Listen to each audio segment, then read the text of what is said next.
बोलिए प्रेम से श्री सद्गुरु श्री सद्गुरु श्री सद्गुरु आवाज थोड़ा सा मीठा कीजिए, मोटा है। ध्येयं सदा परिभवग्नमभीष्टदोहम् तीर्थास्पदं शिवविरञ्चिनुतं शरण्यं भृत्यार्त्यहं प्रणतपालभवाब्धिपोतं वन्दे महापुरुषते चरणारविन्दम्। धन्य धन्य सद्गुरु सुखद महिमा कही न जाए। जो कुछ कहूँ तुम्हारी कृपा मोते कछु न बसाए। बोलिए प्रेम से श्री सद्गुरु श्री सद्गुरु। जयकार करने से अंतःकरण के विकार दूर होते हैं, इसलिए हृदय खोल के एक बार जयकार करें। बोलिए प्रेम से श्री सद्गुरु।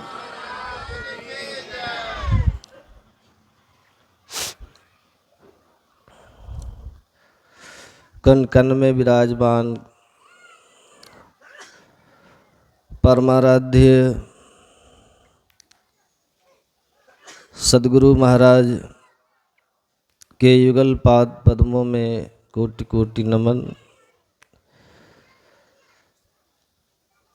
संतमत के युग प्रवर्तक, संतमत के ज्ञान को जन जन तक पहुँचाने में अपनी महती भूमिका निभाने वाले गुरु महाराज जी के अन्य शिष्य, जिनके पावन जन्म जयंती समारोह के उपलक्ष्य में हम लोग यहाँ उपस्थित हैं।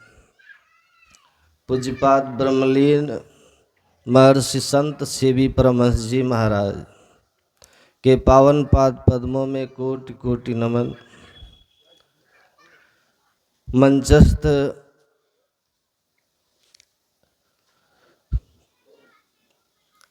पूज्यपाद महर्षि संत सेवी परमहंस जी महाराज के कृपा पात्र, इस कार्यक्रम के संचालक आदरणीय श्री श्याम बाबू, आदरणीय श्री तीर्थंकर बाबू एवं उनकी बहन किरण माता जी, उनकी पुत्री अर्चना जी तथा मेरी पूज्य माता श्री, उपस्थित सभी सत्संग प्रेमी महानुभाव, धर्मानुरागिनी माताओं एवं धर्मशिला बहनों, सबों को मेरा बारंबार प्रणाम। जैन धर्म के 24वें तीर्थंकर भगवान महावीर की वाणी है, अज्ञस्य दुःखौघमयं ज्ञस्य आनंदमयम जगत।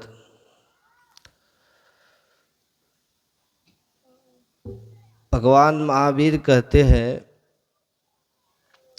यह संसार अज्ञानियों के लिए दुखालय है, दुखों का घर है, और ज्ञानियों के लिए आनंदमय है। अज्ञानावस्था में सिर्फ दुखानुभूति होती है, और ज्ञान की स्थिति में आनंद ही आनंद है। महर्षि अरविंद लिखते हैं, दुख और सुख और कुछ नहीं, जीव की स्थिति अवस्था का नाम है। और सुख कुछ और नहीं, ज्ञान की स्थिति है। जब हम ज्ञान की अवस्था में पहुंचते हैं तो हमारे जीवन में कोई दुख नहीं होता। अज्ञानता अंधकार में होती है और ज्ञान कहाँ होता है? प्रकाश में। पूज्यपाद महर्षि संत सेवी परमहंस जी महाराज के प्रवचन में है, हमारे जीवन की दशा, हमारे जीवन की दिशा हमारे जीवन की दशा तय करती है। अगर हमारे जीवन की दिशा संत और शास्त्रानुकूल है तो हमारे लोक और परलोक दोनों उत्तम होंगे। और अगर हमारे जीवन की दिशा गलत है, संतों के अनुकूल नहीं है, शास्त्रानुकूल नहीं है, तो हम अवनति और अधोगति में जाके दुख पाते हैं। तो ज्ञान की स्थिति सुख की स्थिति है, अज्ञानावस्था दुख की स्थिति है। अर्थात अगर हम सुखी हैं, हमारे जीवन में कोई दुख नहीं, तो हम ज्ञानी हो चुके हैं। अगर हमारे जीवन में कोई दुख है, दैहिक, दैविक, भौतिक या मानसिक अनुभव हो रहा है, किसी तरह का दुख हमें अगर अनुभव हो रहा है, तो हम ज्ञान की स्थिति में नहीं है। तो ज्ञान की अवस्था आनंद की अवस्था है। यस्य आनंदमयम जगत, ज्ञानी बनकर ही हम आनंद को पा सकते हैं। दुनिया के किसी और उपाय से हमारे जीवन से दुख का अंत नहीं होता। कोई साधन ही नहीं हमें सुखी नहीं कर सकता। हमारे सुखी होने की एक ही शर्त है कि हम ज्ञान को उपलब्ध हो जाएं। अज्ञानता क्या है और ज्ञान क्या है? जगत गुरु शंकराचार्य जी महाराज कहते हैं, स्वस्वरूप विस्मृति, अपने स्वरूप को भूल जाना ही अज्ञानता है।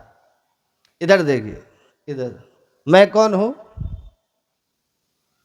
मेरा स्वरूप ईश्वर अंश, जीव अविनाशी, चेतन अमल, सहज सुख राशि। हम ज्ञान स्वरूप है, आनंद स्वरूप है, सुख स्वरूप है,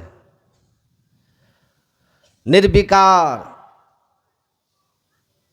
और अज्ञानता की स्थिति क्या है? अज्ञानता की स्थिति ये है जो स्वयं ही मुक्त स्वरूप है, अमर है, अविनाशी है।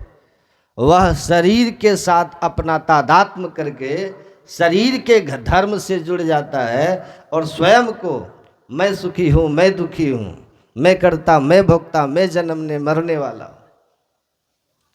की स्थिति में जो आता है। तो संत महापुरुष कहते हैं कि याद रखना, हमारी स्थिति, हमारे जीवन का, हमारे जो आंतरिक स्थिति है वह मूल है। हम अभी किस अवस्था में हैं? हम अभी जहाँ हैं, आसार गाढ़ अंधार घट में ताते दुख अपार है।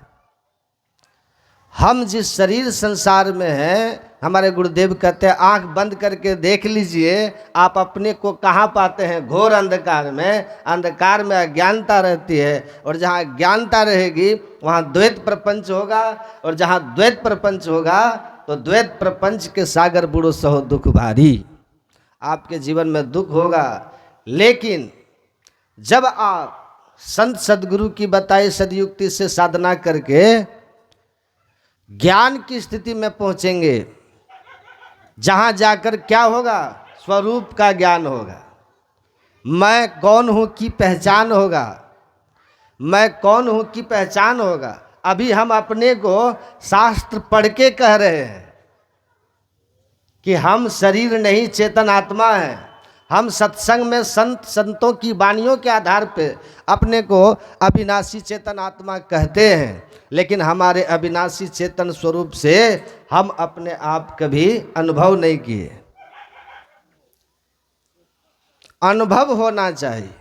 ज्ञान की स्थिति अनुभव की है। जिस अवस्था में जाकर के हम अपने स्वरूप को पहचानते हैं उस स्थिति तक चलना होगा। और जैसे ही उस अवस्था में जाते हैं जिसको केवल अवस्था कहते हैं, कह दरिया जिन केवल जाना सोई नर साहब पहचाना। जब निज ज्ञान कमी कर जाना अभिगत ज्योत दृष्टि में जाना, अपने अंतर में चलने की बात है। और हमारे गुरु महाराज क्या कहते हैं, अंतर के अंतिमता में गुरु है मन पता पाता नहीं। और ये भी कहते हैं कि मन पता पाएगा कैसे, आप जानेंगे कैसे, तो बिन दया संतन की में ही जानना इस राह को हुआ नहीं, होता नहीं वह होनारा है नहीं। बिना संत सदगुरु के कोई नहीं जान सकता। और जब तक सदगुरु नहीं मिलेंगे अंतर पथ का भेद नहीं मिलेगा। सदगुरु मिलते हैं तो बताते हैं कि जिस अंधकार में आप दुख पा रहे हैं उस अंधकार से पार जाने का मार्ग क्या है। गुरु भेद देवे सार खुले बंद दसम द्वार, हो ब्रह्मांड में पैसार लखो ज्योति चमत्कार, यह गुरु से ही उपकार। तो महाराज शंकराचार्य जी ने कहा कि ज्ञानावस्था में पड़ा हुआ व्यक्ति के लिए रस्सी में सांप का प्रतीति होती है, जिससे वो डरता है, कांपता है, दुखी होता है। लेकिन वही सांप जो उससे डरा रहा है, दुखी कर रहा है, वास्तव में क्या है, रस्सी है। लेकिन जो व्यक्ति प्रकाश में है, ज्ञान में, उसके लिए वो सांप की स्थिति न कभी थी, न है, न होगी। उसके लिए तो रस्सी है। तो एक ही वस्तु अंधकार में रहने वाले को डरा रही है, वही प्रकाश वाले के लिए कोई अर्थ ही नहीं रखती, कोई अर्थ नहीं। तो संसार में अज्ञानी और ज्ञानी एक साथ रहते हैं, लेकिन अज्ञानी के लिए संसार दुखालयम है, यह शरीर व्याधि मंदिरम है, रोगों का घर है। लेकिन ज्ञानी जो होते हैं उनके लिए ये शरीर न दुखालयम है, न ये व्याधि मंदिरम है, न अशाश्वतम है। ज्ञानावस्था में जो है उसके लिए तो ये शरीर बिंदुनाद महालिंगम शिव शक्ति निकेतनम देहम शिवालयम प्रोक्तम सिद्धम सर्वदे। गुरु महाराज जी ने कहा 9 द्वार में रहोगे जब आप, तो इस पिंड में फंसे रहोगे, ये शरीर आपके लिए दुखालय होगा। लेकिन जो सदगुरु की युक्ति से 10वें द्वार में चला और 10वें द्वार में जाकर के अंत प्रकाश और अंतर्नाद रूपी अमृत को पान किया, उसके लिए तो ये शरीर दुखालय नहीं बल्कि शिवालय और वैष्णवालय हो जाता है। और अंततः वो आत्मज्ञानी के लिए ये संसार भी दुखालय नहीं रह जाता है। उसके लिए तो संसार ओम ईशावास्मिदम सर्वम यत्किंच जगत्यांग जगत, ये सचराचर जगत ब्रह्ममय हो जाता है। अब ब्रह्म आनंदमय है, उसके जीवन में आनंद ही आनंद हो जाता है। लेकिन ये ज्ञान की स्थिति बिना संत सदगुरु के कभी नहीं आ सकती। इसलिए तो गुरु की महिमा है, इसलिए गुरु की महिमा है। आप लोग सुने होंगे कि एक जगह सत्संग का कार्यक्रम चल रहा था, वहाँ एक व्यक्ति हनुमान चालीसा बांट रहे थे।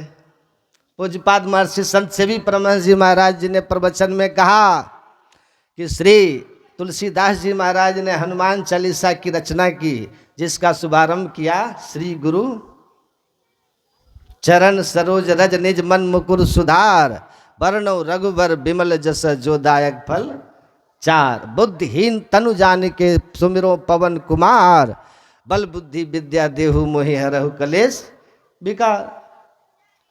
कहते हैं देखो, लिख रहे हनुमान चालीसा, तुलसीदास जी भगवान राम के परम भक्त हैं, अनन्य भक्त हैं, लेकिन शुभारंभ कहाँ से कर रहे हैं, श्री गुरु चरण सरोज रज निज मन मुकुर सुधार। सबसे पहले उन्होंने गुरु महाराज के चरण रज की वंदना की, तब का बंद और रघुवर विमल जसा, तब भगवान श्री राम की उन्होंने महिमा का वर्णन किया और तब कहा पवन कुमार। तो आप विचार कीजिए विज्ञ लोग कि महिमा किसकी विशेष है। ऐसे सुंदरदास जी ने नहीं कहा गुरु की तो महिमा अधिक है गोविंद से। गुरु की महिमा वो गोविंद से अधिक है।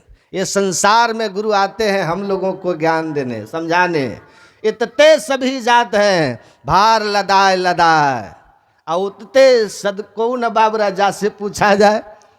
कबीर साहब कहते हैं यहाँ से तो सब शरीर त्याग त्याग करके जाते हैं और सिर पर भार लदाए लदाए, पाप का भार, पाप की पोट धरे सिर ऊपर किस विधि हुए हल्की। पाप की पोटली सिर पे रख करके यहाँ से जाते और जाते हैं तो वो लौट के नहीं आते हैं बताने के लिए कि हम कहाँ गए थे, क्या पाए और क्या देखा और कैसा जगह था जहाँ हम गए। और आते हैं तो उनको कौन पहचानते हैं कीड़े मकोड़े की जोनियों में है कि कहाँ है। तो वहां जाकर कोई आके बताने वाला नहीं है। तो कोई बताने वाला नहीं तो फिर हम उस जगत की बात जानते कैसे हैं। तो संत कबीर साहब कहते एक है उतते सदगुरु आया जाकी मती है थीर, भव सागर के जीव को ले के उतारे तीर। वहां से एक संत सदगुरु ही आते। सदगुरु महाराज कहते हैं जीव हित आप ही आवे, सूरत को आई तारा है, बिना गुरु कृपा पाए नहीं जीवन उधारा है।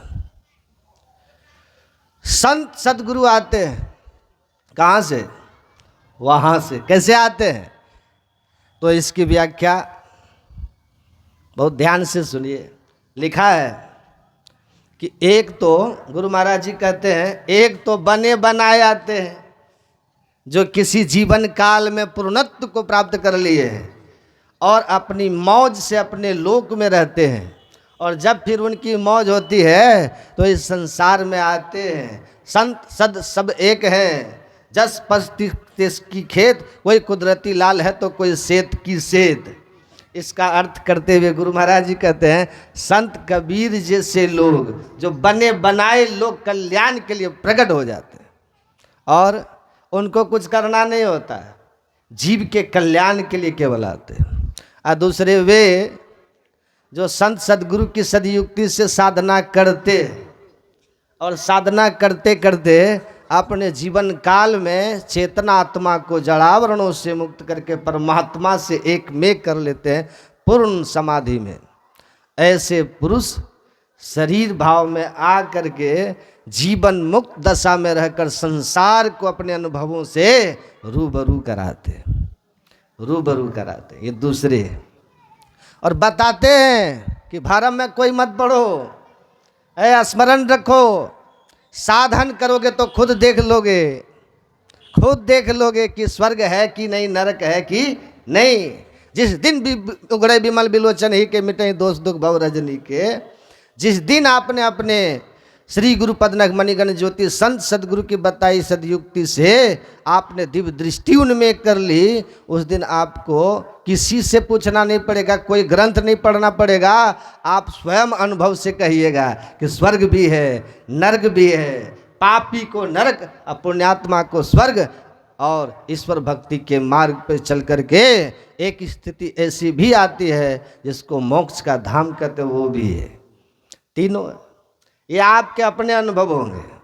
तो संत वहाँ से आते हैं, संपूर्ण यात्रा को देखते हैं, तब न पिंडमय ब्रह्मांड का नक्शा बन जाता है। कोई व्यक्ति जब यात्रा पे निकलता है तो अपने यात्रा के अनुभवों को आकर के लिखता है। संत अंतरपद पे चलते हैं और अंतरपद चल करके और उसको जो अनुभव करते हैं तो वो कहते हैं संत मते की बात कहो साधक हित लागी। वो समझाते हैं ज्योति बिंदु ध्रुवतार इंदु लखी लाल भानु झलकी, अब बजट विविध विधि अनहद सोरा 5 मंडलों की। संत मते का सार बात यह भेद यह बात कही उनकी, समझा में ही लखा नमूना बात है सत्य हित की। उस अंतर पद पे चल के कहते संत तह भाव नहीं द्वेती नहीं फिर जम का फेरा है। महर्षि संत सेवी जी परमहंस जी महाराज की वाणी में वो अवस्था आती है जहाँ द्वैत भाव खत्म हो गया और द्वैत खत्म हो गया तो द्वैत दुख खत्म हो गया, दुख खत्म हो गया, फिर कोई जम का फेरा नहीं है, कोई आवागमन नहीं है। आप अपनी मौज से इस संसार के कल्याण के लिए विचरण करते हैं। तो संत सद्गुरु ही एक ऐसे हैं जो इस धराधाम पर जीव के कल्याण के लिए समाधि से लौटते हैं। या जैसा गुरु नानक देव जी महाराज, गुरु गोविंद सिंह जी कहते हैं, आज्ञा भई अकाल की, अकाल पुरुष की।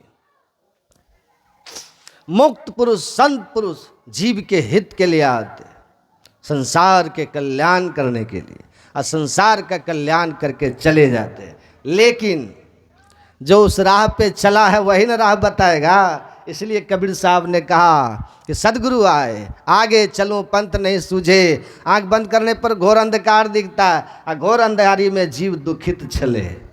अंधकार में कहाँ रास्ता आपको दिखता? नहीं दिखता, अंधकार में रास्ता नहीं दिखता। ऋषियों ने उसको अनुभव किया, संतों ने अनुभव किया और कहा, अनुभव करके, वेदाहमेतम पुरुषम महानतम। सुनो, मैं बता रहा हूँ, वेद अहम, मैं जानता हूँ।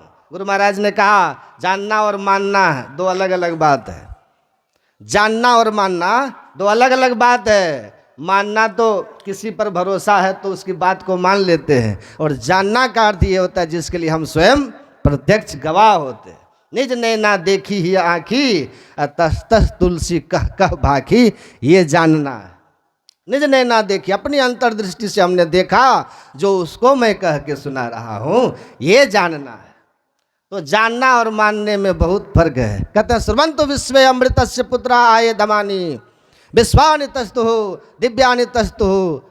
वेद के ऋषि, यजुर्वेद के ऋषि कहते हैं, सुनो, ऐ सुनो अमृत के पुत्रों, ऐ मनुष्यों अमृत के पुत्रों, सुनो अमर पिता परमात्मा का तुम अमर संतान हो। सुनो ऐ दिव्य लोक में रहने वाले देवी देवता, तुम भी सुनो, तुम्हारे लिए भी मेरा ये उपदेश है।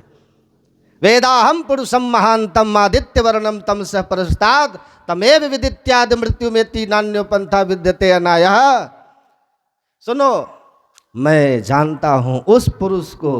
किस पुरुष को? जिसको जान लेने के बाद मनुष्य फिर दुख में, संसार में, मृत्यु के मुंह में नहीं आता है।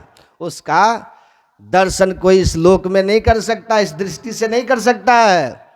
तमस के परे ही रास्ता प्रारंभ होता है, अंधकार के परे तो उसका मार्ग है। बाट खुली तब जानिए अंतर भया उजास। अंत प्रकाश जब हुआ तो ईश्वर की ओर जाने का रास्ता खुलता है। कौन बताएगा उस राह को? कौन बताएगा? जय कृष्णामूर्ति कहते हैं, वो रास्ता जो ईश्वर की ओर जाता है, मुक्ति की ओर जाता है, वो किसी भौतिक पदार्थ का बना हुआ रास्ता नहीं है, संसार के किसी वस्तु और तत्व का बना हुआ रास्ता नहीं है। इसलिए वहाँ आप सांसारिक व्यवस्था और सांसारिक साधनों से तो पहुंच भी नहीं सकते। आप किसी जाति विशेष, धर्म विशेष के होने के नाते उस पथ के आप पथिक होने के अधिकारी भी नहीं हो सकते। वहाँ तो केवल और केवल वही पहुंच सकता है, उस मार्ग को जान सकता है जो पूरे और सच्चे सदगुरु की शरण में है। आप केवल और केवल वहाँ तभी पहुंच सकते हैं जब आप द्वैत के मार्ग को गहरे ध्यान में उतर करके पूर्ण समाधि में समाप्त कर दीजिएगा। उसके अंदर जाने का रास्ता ऐसा है कि वो उसको कोई नहीं बता सकता, क्योंकि भौतिक पदार्थ का है ही नहीं। आप भटकते रह जाइएगा। देव को पूज के हिंदू मर गए तुरक मरे हज जाई, जटा बढ़ा के जोगी मर गए इनमें किन्हू न मुक्ति पाई। जोग जुगति करी जो कोई जाने खोजे आप शरीरा, तिनकी मुक्ति संशय नाही कहत जुलाह कबीरा। इसीलिए कहते हैं कि बिना सदगुरु के कोई पहुँच सकता है, कोई नहीं पहुँच सकता। तो वह रास्ता भौतिक पदार्थ का है, तो भौतिक पदार्थ का रास्ता है, तो वह भौतिक पदार्थ क्या है? अब वह भौतिक पदार्थ में जाने का मार्ग कहाँ है और कहाँ से शुरू होता है? तो बिन दया संतन की में ही जानना, इस राह को हुआ नहीं होता नहीं वह होनारा है ही नहीं, हो ही नहीं सकता। संत के पास जाइए। सदगुरु महाराज कहते हैं कि जय कृष्णामूर्ति अधूरा छोड़ दिए, हम पूरा करके बताते हैं। सुनो, बिंदु ज्योति नाद का मार्ग बना वो धरा जाए, तिल से लो धर जतन करो दिल से। वो रास्ता अंतर ज्योति और अंतर प्रकाश, अंतर प्रकाश और अंतर नाद का बना हुआ है। जिस रास्ते को पकड़ने का शुभारंभ बिंदु कहाँ पर है? पॉइंट तिल से, 10वां द्वार शिव नेत्र सहरक सुषुम्ना से वह रास्ता शुरू होता है। इसलिए कहा क्यों भटकता फिर रात तो है तला से यार में, रास्ता तो सहरग में दिलबर पे जाने का। लेकिन इसके लिए मुर्शिदे कामिल से मिल सिदक और सबूरी से तकी, जो तुझे देगा फहम सहरक को पाने के लिए। और इस भेद को जो बता दिया वही सदगुरु है, और इस भेद को जो जीव जान लिया वही संसार में बड़भागी है। भगवान कहते हैं गुरु दयाल दया कर दिए भेद बताई, अब महाभागी जीव के दिए भाग जगाई। गुरु महाराज कहते तो वही जीव बड़भागी है जो इस भेद को जानते हैं। सदगुरु है वो भेद बताते हैं। सदगुरु की कृपा होती है तो रास्ता मिलता है, उनकी कृपा होती है तो उस रास्ते पे हम चल पाते हैं, और उनकी कृपा होती है तो द्वैत प्रपंच समाप्त होता है। गुरु कृपा होए भाई होए दुख नाश हो। अब परमात्मा से हमारा साक्षात्कार हो जाता है। उसके लिए शिष्य को कैसा होना चाहिए? शिष्य तो ऐसा चाहिए जैसा माटी मोह, आपा सौंपी कुम्हार को ना कछु, जो कछु होए तो होए। जो अपने को गुरु के चरणों में समर्पित कर दिया मिट्टी की तरह, कुम्हार जो चाहो बना दो, मेरी कोई अपनी इच्छा नहीं है। ऐसे ही महापुरुष महर्षि संत सेवी परमहंस जी महाराज थे, पूर्ण समर्पित कर दिए गुरु महाराज के चरणों में। एक बार गुरु महाराज जी पूज्य संत सेवी परमहंस जी महाराज को एक काम से कटिहार भेजे थे, मनिहारी से, और बोले दशरथ बाबा को, नारायण बाबू को कि जाइए इनको आप लोग बस में बैठा दीजिएगा। ये जो तस्वीर देख रहे हैं ना, ट्रेन का समय नहीं था, बस में बैठा करके आ जाइएगा। वे लोग गए, पूज्य बाबा दशरथ बाबा गए, और नारायण बाबू जो थे वो बस में बैठा करके लौट के आए। इनको गुरु महाराज जी कहते हैं उनको कि आप लोगों ने उनको बस में बिठा दिए? तो उन लोगों ने कहा कि जी हुजूर बिठा दिए। बस खुल गई? कहा जी हुजूर बस खुल गई। तो गुरु महाराज जी कहते हैं, उसके बाद कहते हैं एकदम अश्रु पूरित नेत्र से कहते हैं गुरुदेव, ऐसा सेवा करने वाला, ऐसा विनम्र, ऐसा समर्पित मैं नहीं जानता कि कभी किसी गुरु को शिष्य मिला होगा। 45 से 50 वर्ष तक त्रुटि विहीन सेवा, 1 दिन 2 दिन 4 दिन 6 दिन 6 महीना साल भर, 45 वर्ष जीवन यात्रा ही खत्म हो गई इनकी, आधी से ज़्यादा सेवा में। और सेवा में कभी शिकायत न हुआ हो, ऐसा शिष्य ही वही शिष्य है जिस शिष्य के लिए कबीर साहब ने कहा कि जिसने अपने को गुरु के चरणों में समर्पित कर दिया, गुरु कृपा हो भाई दुख नाश हो। जगत गुरु शंकराचार्य के एक शिष्य थे, ध्यान से सुनिएगा, इधर सनंदन नाम था। 3 शिष्य बड़े ज्ञानी हुए। सुरेश्वराचार्य जी थे, तोटकाचार्य जी थे, और तो मंडन मिश्र थे, और भी शिष्य थे। सब बड़े बड़े पढ़े लिखे, बड़े विद्वान, और उनको शंकराचार्य जी अद्वैत वेदांत पढ़ाते थे। सब शिष्यों को बैठा करके अलकनंदा नदी के तट पर सबको पढ़ा रहे हैं। अलकनंदा का जल इतना ठंडा है ना, बद्रिका आश्रम से होके जाती है।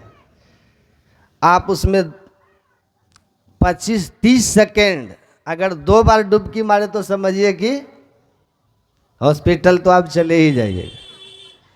इतना लगता है जैसे बर्फ ही बिल्कुल पिघला और देह पे कोई डाल दिया। अलकनंदा के दूसरे तट पर उनका शिष्य था, सनंदन नाम था। वो लकड़ी चुनने गया था, भोजन बनाने का उसका सेवा था, भोजन बनाता था। और इधर सारे शिष्य आ गए पढ़ने के लिए।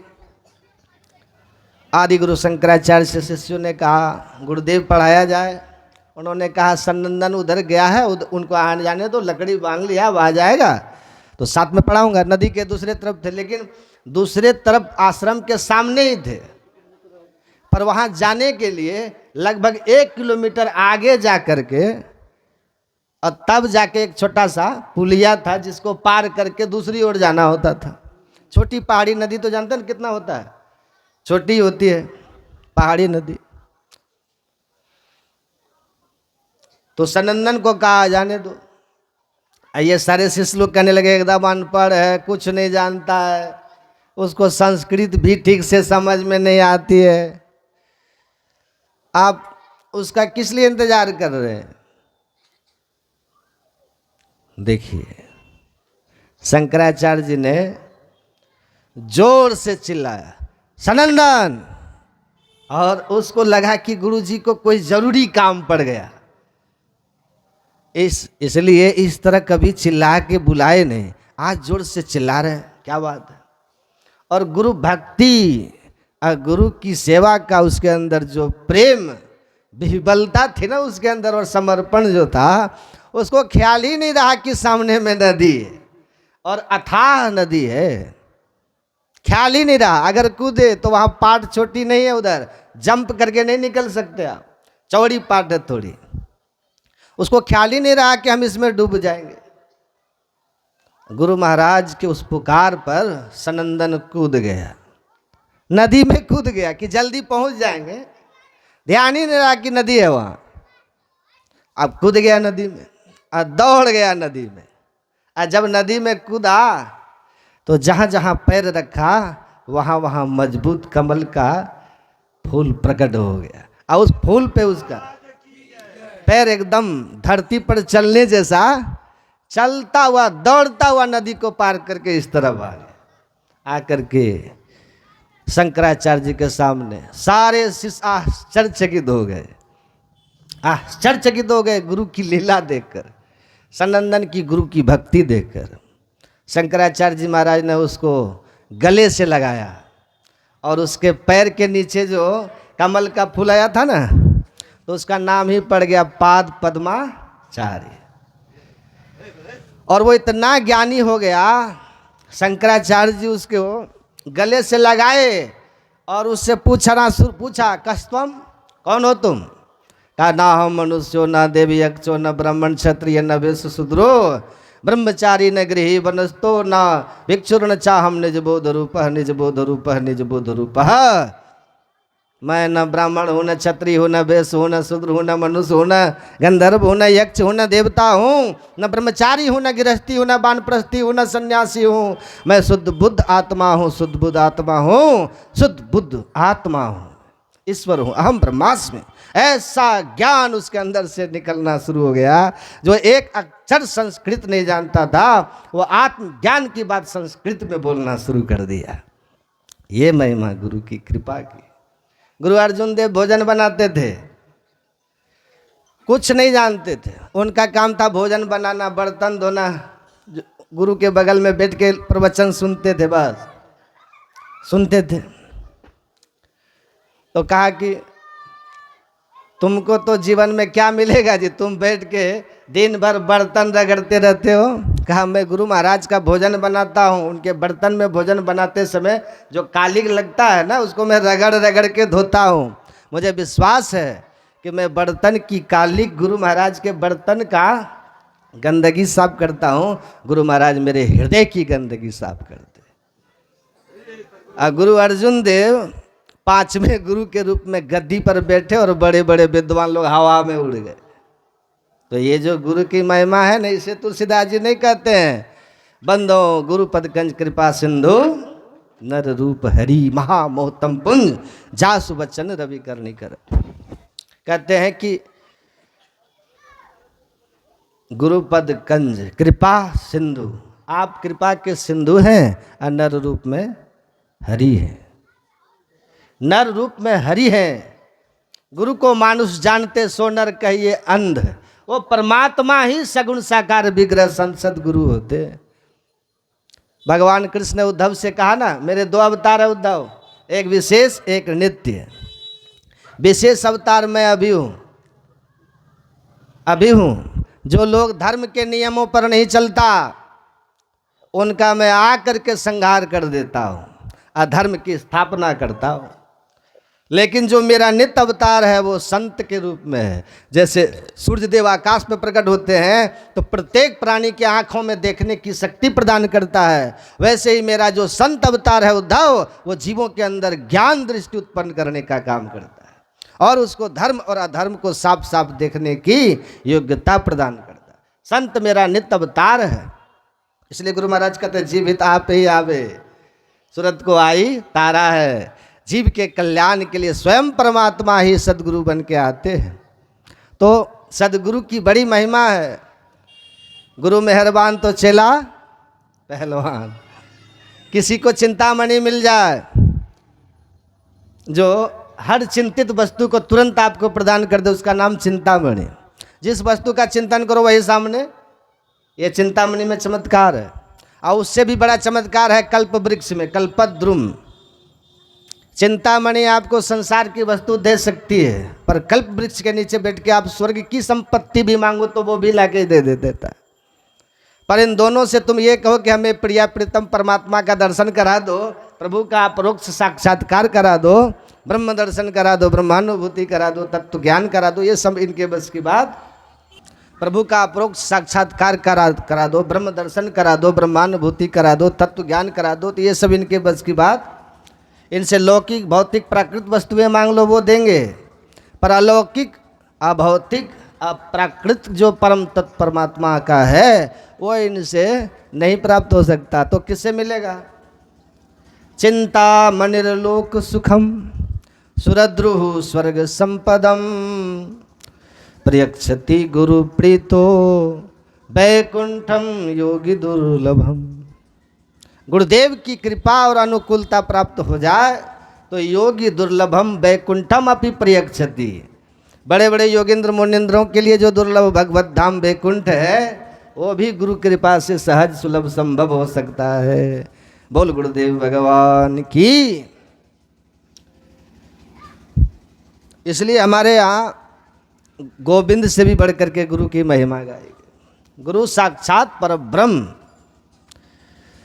गुरुदेव अपने संकल्प से शिष्य को कहीं से भी कहीं पहुंचा सकते, शक्तिपात करा सकते।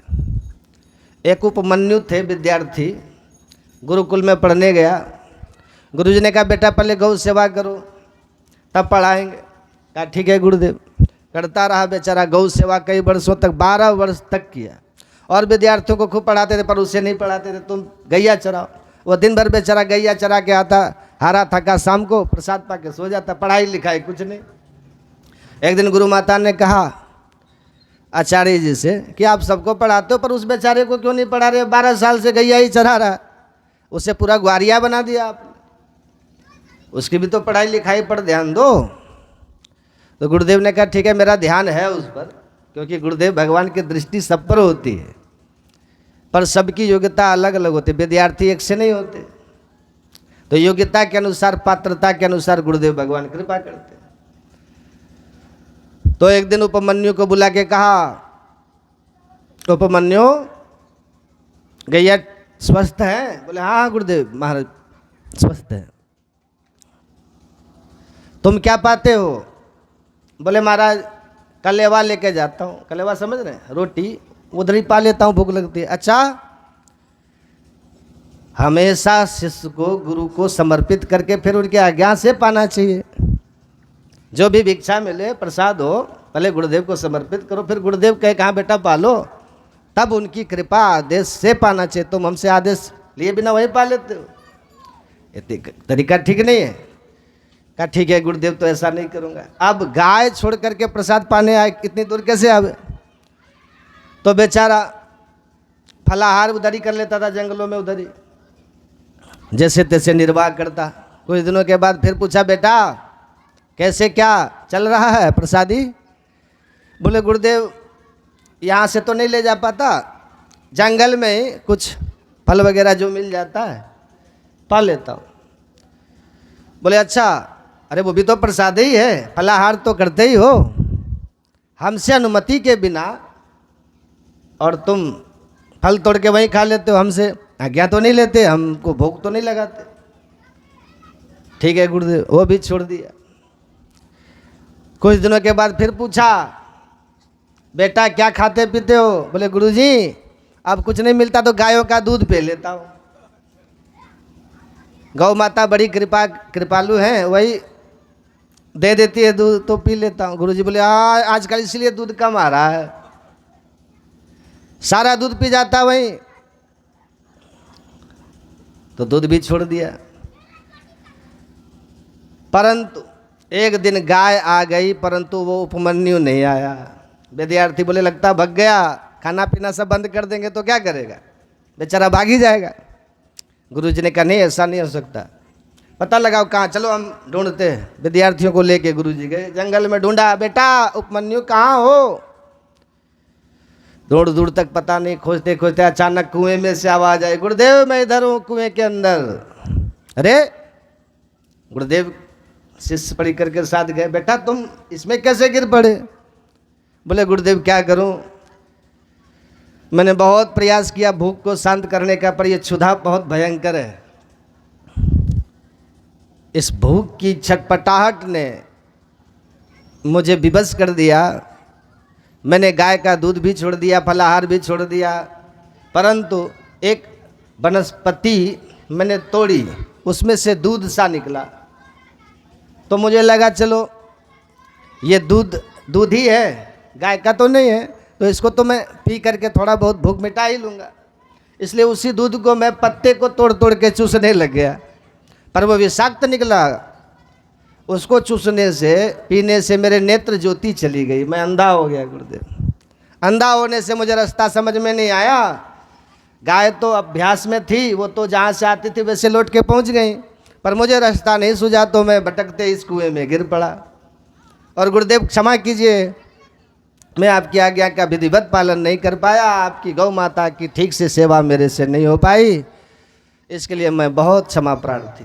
गुरुदेव गदगद हो गए, वाह, इतनी कड़ी परीक्षा लेने के बाद में भी गुरुदेव के प्रति कोई अनुचित भाव मन में नहीं जगा कि खाना पीना छोड़ दिया सब, तो ऐसा कुछ कोई भी मन में कोई भाव नहीं आया, बल्कि क्षमा मांगते हुए कहता है गुरुदेव मैं आपकी ठीक से सेवा नहीं कर पाया, मुझे क्षमा कर दो। गुरुदेव गदगद हो गए, प्रसन्न हो गए, तुरंत कुएं के ऊपर हाथ किया, संकल्प किया, वरुण का आवाहन किया, तुरंत कुएं में दिव्य पानी के स्रोत निकल पड़े। पानी इतना बढ़ता चला गया कि उसी पानी के ऊपर उपमन्यु ऊपर तक आया, कुआं लबालब पानी से भर गया। हाथ पकड़ के उपमन्यु को बाहर निकाला, नेत्र पर अपना हाथ फेरा तो तुरंत नेत्र ज्योति उपमन्यु की आ गई, और सिर पर हाथ रख दिया कि बेटा मेरे जीवन में जो भी मैंने विद्या प्राप्त की है वो सब तुम्हें उपलब्ध हो जाए। बस इतना कहते ही सारा वेद वेदांत उपनिषद सब कुछ उपस्थित हो गया उपमन्यु को। बोल सदगुरु महाराज की।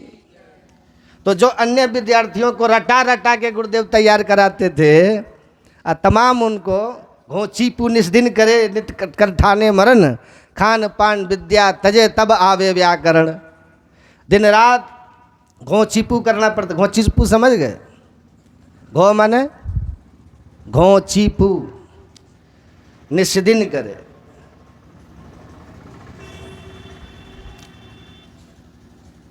चिंतन करे, घोंखे माने खूब रटे, घोंखे और चिंतन करे।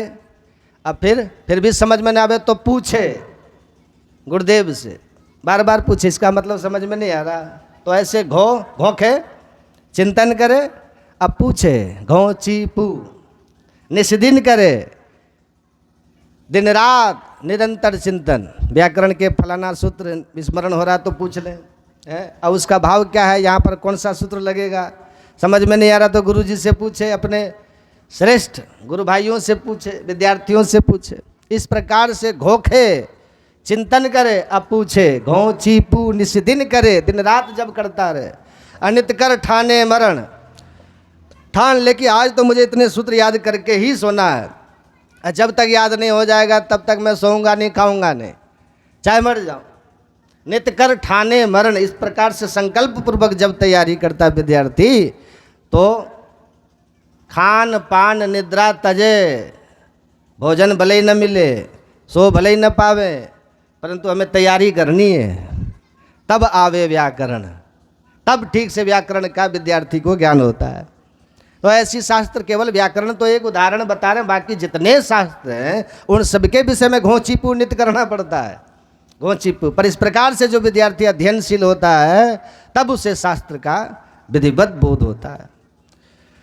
परंतु गुरुदेव जब कृपा किया तो 12 वर्ष जो गैया चराता रहा, उसे केवल बाहर की आंख नहीं दी बल्कि ज्ञान की आंख भी प्रदान कर दी, ज्ञान नेत्र खोल दिया। चक्षुरुण मिलितम ये न तस्मै श्री गुरुवे नमः, ज्ञान चक्षुर्ण मिलन कर दिया। जैसे महाराज अग्रदास जी महाराज हैं, वे नाभा गोस्वामी जी, वो भी अंधे थे, जन्मांध थे, कथा प्रसिद्ध है उनकी। जन्मांध थे, 5 वर्ष के बालक थे, अकाल पड़ गया तो माता पिता जंगल में छोड़ के उनको चले गए। 5 वर्ष का बालक जंगल में रो रहा था, तो जब देखा तो दया आ गई, तुरंत नेत्र पर हाथ फेरा तो नेत्र ज्योति आ गई। और फिर गुरु जी की सेवा में नाभा गोस्वामी जी दिन रात एक कर दिए। ऐसा समर्पण हुआ सेवा में कि गुरुदेव के मन की बात भी जानने में आ गई उनको, शिष्य को। मानसी सेवा कर रहे थे, और उस जमाने में पंखा बिजली नहीं होता था, तो रस्सी से खींच खींच के हवा की जाती थी ना। तो नाभा गोस्वामी जी बाहर बैठे रस्सी खींच रहे थे, गुरुदेव अपने भीतर में आंख बंद करके मानसी सेवा भगवान की कर रहे थे। बढ़िया स्नान ध्यान पूजा पाठ भोग आदि सब, और फूलों की माला गूंथ करके बढ़िया पहनाने ही वाले थे अपने भाव जगत में। कि इतने में उनका एक शिष्य जो पानी के जहाज से व्यापार करने जा रहा था, तूफान में जहाज गिर गया और डगमगाने लगा, लगता है पलट जाएगा और सब कुछ डूब जाएगा।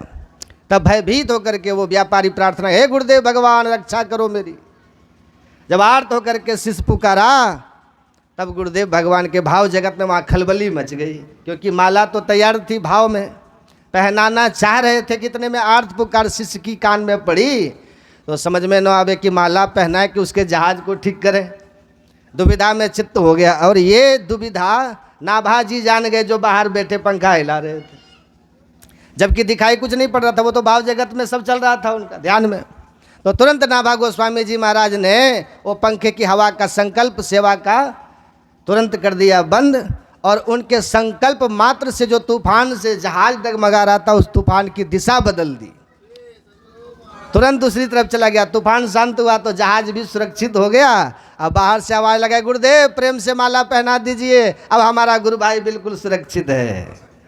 जहाज पूरी तरह सुरक्षित हो गई। गुरुदेव हैरान हो गए, क्योंकि मैं पहना नहीं रहा, मैं तो मन से मानसी सेवा में मन से पहना रहा था। पूजा के बाद बाहर निकले, बेटा ये आवाज़ किसने लगाई कि माला पहनाओ? गुरुदेव आपका दास। ओहो, हमारे मन की भी बात तुम जान गए, अब तुम सिद्ध हो गए हो। 2 सिद्ध एक स्थान पे नहीं रहते, अब तुम जाओ। अरे गुरुदेव ये क्या कह रहे हैं, मैं आपकी चरणों को छोड़ के कहाँ जाऊँगा? गुरुदेव ने कहा कि अब हमारी इच्छा बेटा, तुम भक्तों के चरित्र लिखो। बोले हम पढ़े लिखे तो है नहीं गुरुदेव, आपकी सेवा के अलावा हमने कुछ किया नहीं, किस भक्त का कैसा चरित्र हम क्या जाने। गुरुदेव ने कहा जब आप हमारे मन की बात जान गए तो तुम्हें सब कुछ पता होगा।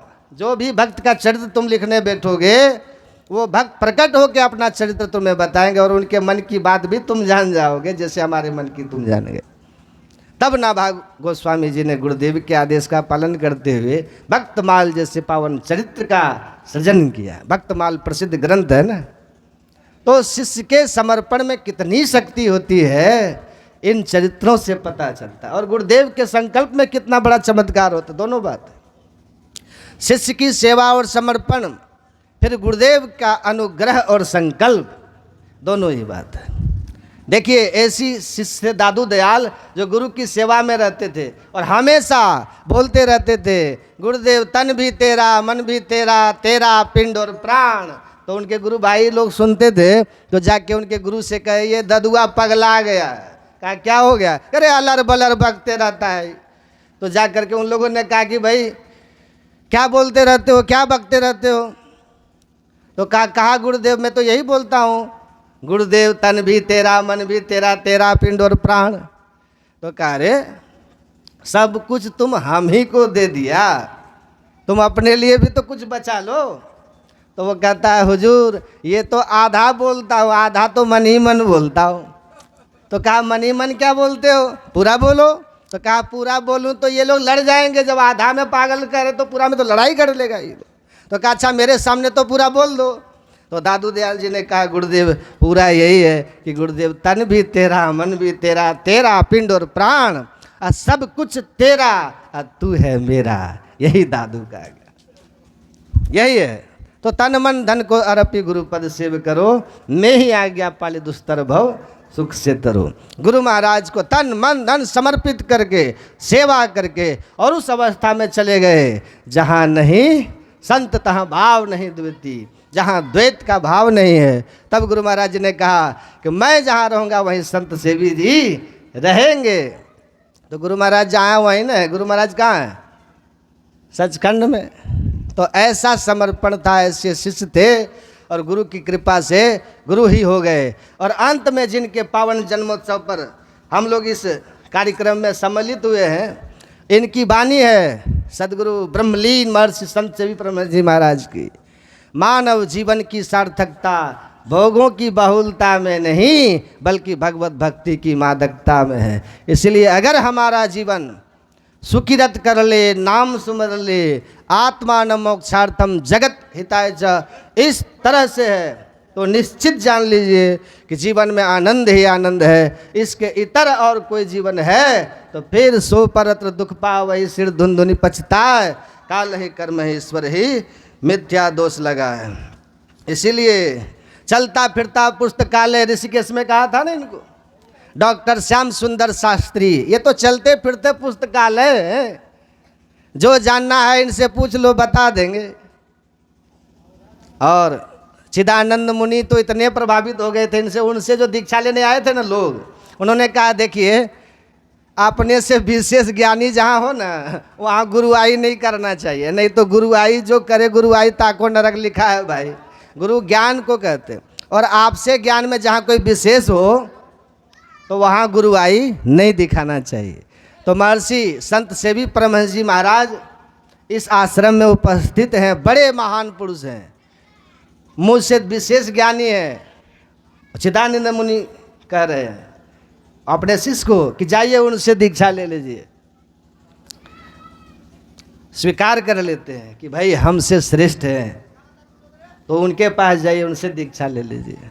और पूज्यपाद से जाके दीक्षा दिलवाए थे उन भक्तों को कि इनसे सीख लीजिए, इनसे दीक्षा लीजिए, ये आपको हमसे विशेष योग्य गुरु के रूप में आपको मिल रहे। तो गुरु बने और गुरु महाराज जी के ज्ञान का और इस तरह ऋण चुकाए कि संत मत को उन लोगों के बीच में ले जाके प्रतिष्ठित किया जहाँ लोग संत मत का नाम ही नहीं जानते थे। जानते हैं, एक बार कहे थे कि देखो जी मेरे को नहीं, मतलब जनरल कह रहे थे साधु महासमाज में बैठ के, कहा देखो जी जोते हुए खेत में जुताई कर देने वाला की कोई महिमा नहीं होती है ना। बंजर भूमि में फसल उपजाओ तब तुम्हारी महिमा होगी। अब फिर कहते समझा, जहाँ गुरु महाराज जी ने प्रचार किया वहाँ प्रचार करना कौन सी बड़ी बात है। जहाँ लोग गुरु महाराज को मानते हैं वहाँ तो आसान है ना। जहाँ गुरु महाराज को लोग नहीं जानते, अब जैसे तीर्थंकर बाबू कलकत्ता में प्रचार कर रहे हैं, संत मत को लोग नहीं जानते, वहाँ जा कर के संत मत को गुरु महाराज को जनाओ, तब न तुम प्रचारक। प्रचार मतलब क्या? प्रचार मतलब क्या है? जो चीज़ लोगों के नज़र में नहीं है उसको लोगों के नज़र में लाओ, यही ना प्रचार। जहाँ लोग संत मत को नहीं जानते हैं, संत मत के ज्ञान से दूर है, वहाँ ले जा कर के संत मत के ज्ञान को लोगों के दिमाग में डाल देना। और ये ज्ञान बहुत महिमावान है, इस ज्ञान से आपका कल्याण होगा। हमारे गुरु महाराज ऐसे दिव्य पुरुष थे, इनके शरण में जाओ, ये साक्षात परमात्मा थे। ये जब आप किसी वहाँ पे जाके प्रतिष्ठित करो तब प्रचार हुआ, तब प्रचार हुआ। तो कहीं कहे ही नहीं, करके दिखा दिए, करके दिखा दिए तब कहे, तो ये बात हम लोगों के दिल में लगता है कि कह सही रहे, कह सही रहे। क्यों?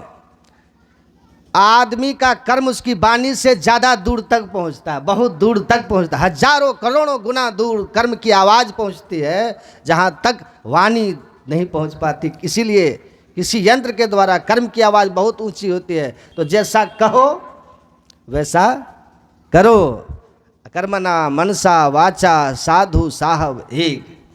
परमात्मा संत जैसा कहते हैं वैसा ही सोचते हैं, जैसा सोचते हैं वैसा कहते हैं और वैसा ही करते हैं। उनके कथनी और करनी में भेद नहीं होता। इसीलिए वो जगत पूज्य होते हैं, जगत पूज्य होते हैं। और उनका बस किस पर चलता है? एक दिन एक महात्मा जी सुना रहे थे, कहाँ का नरेश था, वो बादशाह जो था बल्क बुखारे का, तो वो सन्यासी बन गया। तो एक सुई था, होता ना सुई, बेटा कहा कि बादशाह हूँ मैं, आप अपने राज्य में भीख मांगते हैं। तो उसके बेटा ने कहा कि हमको अच्छा नहीं लगता है, हमको लज्जा आती है। तो उनके पिताजी ने एक सुई, फकीर इब्राहिम एक सुई थैले से निकाल करके नदी में फेंक करके कहा कि लो ये थैला, ये तुम बादशाह हो ना, ये नदी तुम्हारे ही सीमा में है ना, तो अपने नदी को आदेश दो कि हमारी सुई लौटा दे। तो उनके पुत्र ने कहा कि मैं बादशाह हूँ, लेकिन मेरी बादशाहत नदी पे जड़ पर थोड़ी है। तो कहा वो उछाऊ पक्षी को बोलो नीचे आ जाए, हैं? कहा नहीं, उस पर भी नहीं चलेगा, उस पर भी नहीं। तो किस पर चलता है तुम्हारा? केवल मनुष्य पर, केवल मनुष्य पर, और वो भी तुम्हारी सीमाओं के अंदर। यही बादशाहत है तुम्हारी। तुमको लाज लगता है हाँ मेरे फकीरी से मेरी बादशाहत देखोगे? कहा देखो, देखो मैं दिखाता हूँ। ए नदी, मेरी सुई वापस करो। कहा जैसे नवाब ने कहा, तुरंत एक मछली उछल के आई और आ करके सुई मुंह में पकड़ के अपना के बाहर फेंक करके फिर नदी में कूद गई। तो कहा देखिए, संत है, उनका आदेश चलता है, हैं? संत है, उनका आदेश चलता है, जड़ पर भी चेतन पर भी। तो मुझे ये संस्मरण याद आ गया कि हाँ भाई, राम तीर्थ ने चट्टान रोक दिया था ना, जब चट्टान ढहने लगा था, हिमालय में सब भागने लगे, तो राम तीर्थ ने चट्टान को कहा ठहर जाओ, तो चट्टान ठहर गया था, चट्टान ठहर गया। संत ज्ञानेश्वर बैठे हुए थे चबूतरे में, उनसे मिलने आ रहे थे कौन? चांगदेव हठयोगी। तो कहा कि वो सवारी से आ रहे हैं। बहन ने कहा तो पैदल कैसे जाओगे, सिर पे चढ़ के आ रहा है। तो उन्होंने कहा चबूतरे को कि चलो तुम ही, तो चबूतरा ही चल दिया। तो ये संतों का सामर्थ्य है।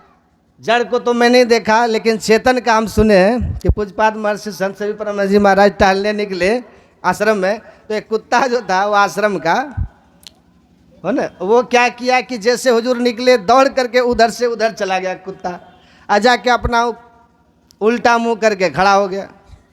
पूज्यपाद हुजूर श्री ने कहा, अरे तू मेरा रास्ता काट दिया, लौटो लौटो वापस। बोले मेरा रास्ता काट दिया, लौटो वापस। वो कुत्ता फिर घूम करके आकर के इधर से दौड़ा था, उधर ही भाग गया, जिधर से आया था कुत्ता भाग गया। तो वो देखिए, कुत्ता पे आदेश। एक दिन चिड़िया बोल रहे थे, क्या चिड़िया क्या बोल रही है? और सब महात्मा लोग सब थे, समझे? तो हुजूर कह रहे थे चिड़िया क्या बोल रही है? तो कहते हमको क्या पता हुजूर। कहा चिड़िया गुरु मंत्र बोल रही है। क्या एक बात जानते हो, 3-4 लोग थे वहाँ और भी, तो वो कहते हैं मानस ध्यान करते हो? कहा गुरु महाराज को आप देखते हैं? तो कहा कि कहाँ दिखता है, कभी बातचीत हुई गुरु महाराज से? तो वो कहते हैं कि मानस ध्यान ही में ही नहीं होता तो बातचीत क्या करेंगे। तो पूज्यपाद हुजूर श्री ने कहा रुक के थोड़ा हंस के कि हम ना गुरु महाराज से जब चाहते हैं तब बात कर लेते हैं, गुरु महाराज से। आज जैसे आपको देख रहे हैं ना, ऐसे देखते हैं। ध्यान भजन करना चाहिए सबको, समझ गए? सबको ऐसे बोले, ये सामर्थ्य था। गुरु महाराज से जब चाहते थे बात करते थे। तो हम इनके श्री चरणों में क्या कहें, अनंत की कथा अनंत है। जो अनंत को जान लेते हैं गुरु कृपा से वो अनंत ही हो जाते हैं। इसलिए इनकी महिमा पर हम क्या कहें, बस ऐसा समर्पण था, ऐसी शिष्य थे गुरुदेव, और गुरु की कृपा से गुरु ही हो गए। मैं उनके पावन श्री चरणों में नमन करता हुआ अपना श्रद्धा सुमन अर्पित करता हूँ। अब मैं यहाँ के हमारे आदरणीय श्याम बाबू और हमारे तीर्थंकर बाबू जो हैं, जिनके द्वारा इतना सुंदर व्यवस्था और सत्संग का आयोजन रखा गया, और मैं भाग करके देवघर से आप लोग के बीच कल ही इतना दूर से आया और आज भी बड़ी खुशी हुई। मैं गुरु महाराज जी से आप सबों के लिए शुभकामना प्रार्थना करता हूँ, सबको नमन करता हुआ। आप सभी जानते हैं कि हमारे आदरणीय पूज्य इनके पिताजी परलोकवासी पूज्य नेपाली शाह जी सत्संग का आयोजन किया करते थे।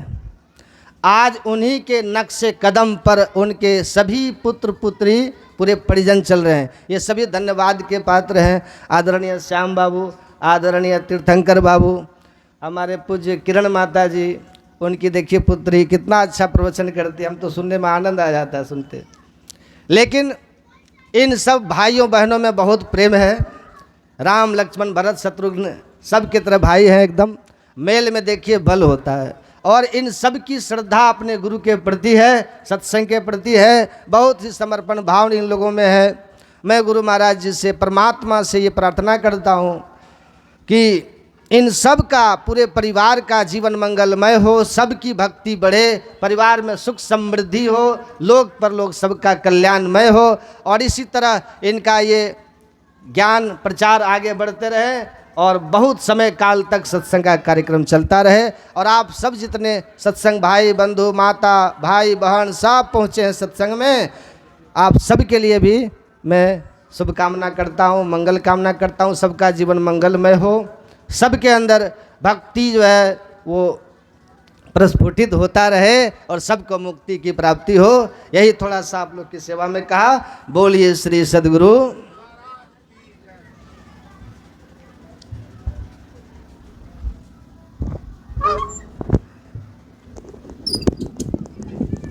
करेंगे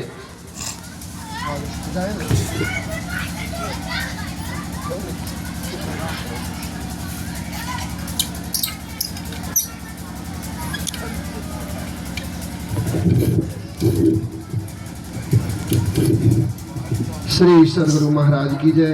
विलम्ब थोड़ा सा हुआ और बड़े भाई का आदेश भी आरती आप लोग करेंगे। तो एक विशेष आवश्यक सूचना भी है कि प्रत्येक वर्ष जो है महानगर कलकत्ता में भी जो है प्रत्येक साल जो है वहाँ स्वामी विवेकानंद जी के जन्मो जयंती के उत्सव पर जो है वहाँ पर भव्य आयोजन होता है।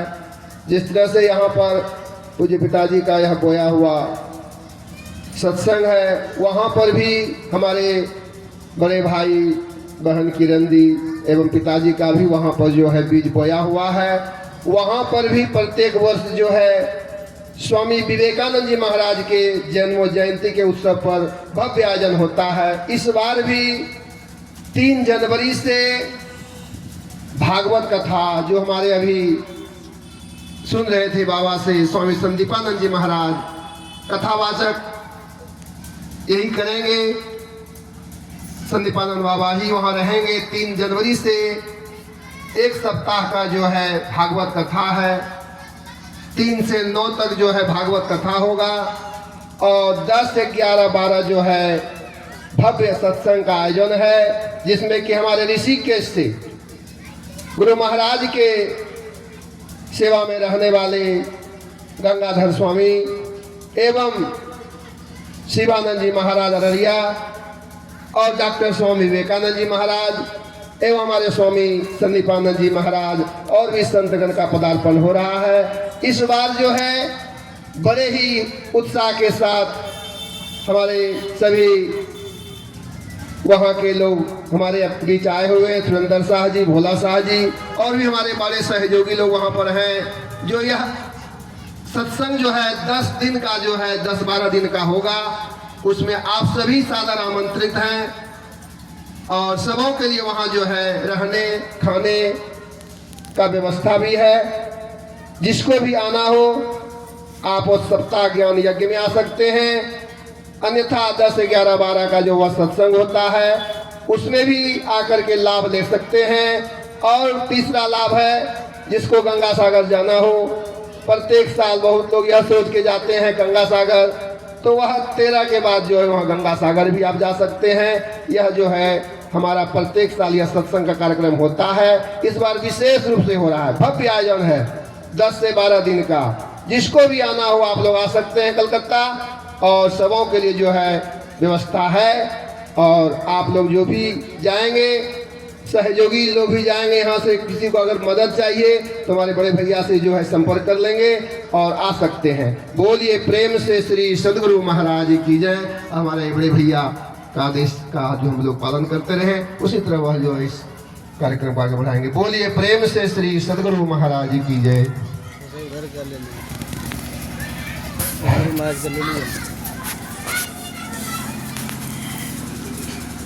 हम लोग इससे भी और विशेष सुनेंगे।